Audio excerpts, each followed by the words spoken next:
When it comes to racial justice, I want you to keep pushing forward.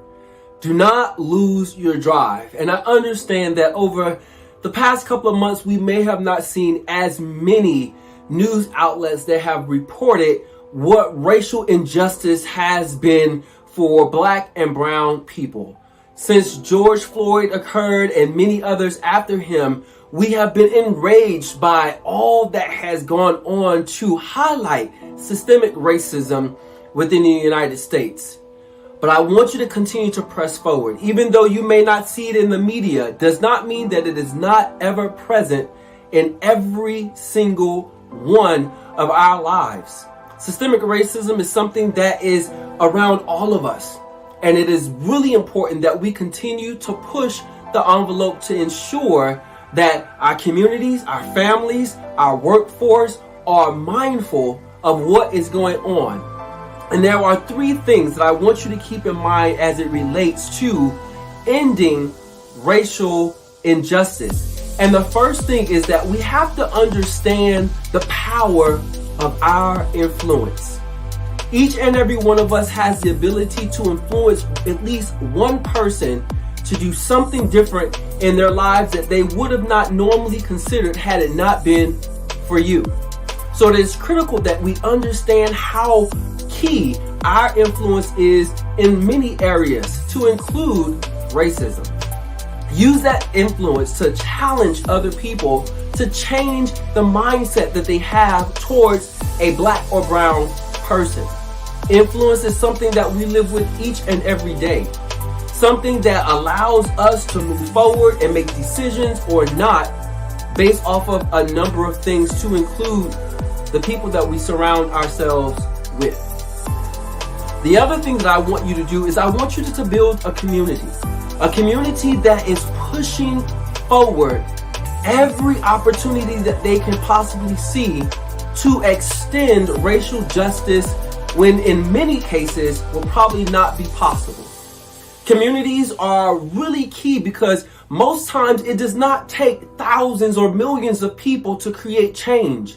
It's small pockets of people that push the envelope in order for us to see how possible racial justice can be for Black and brown people. But we have to start somewhere. It is impossible for us to believe that a movement started with a huge wildfire. No, it was a single spark that provided that raging fire to occur. And we are the sparks, being able to require a ripple effect from one person to another to bring about that change. And the last step that I want you all to do is to ask yourself, why do you care? If you are an ally, if you are an organization that is bringing about racial justice for Black and brown people, ask yourself, why are you doing this?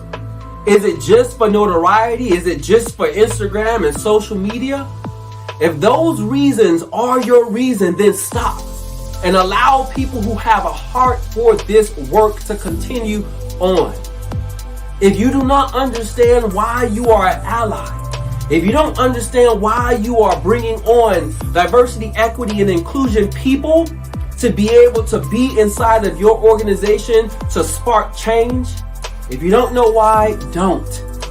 Allow other people who are passionate about this, who have the answer to such questions, to do the work.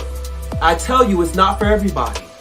Not everyone can spend the hours creating policies and creating avenues of change within various industries and organizations. It takes strong people in order to bring about that change. That's why we started the National Events Council, because we see the change that is needed within the event industry.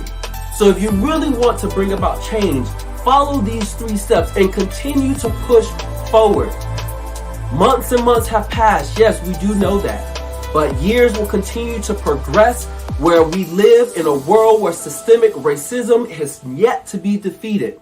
And it will take each and every one of us taking step by step, day by day, to do the work, to see the change, to influence others, and to constantly ask ourselves, why are we here?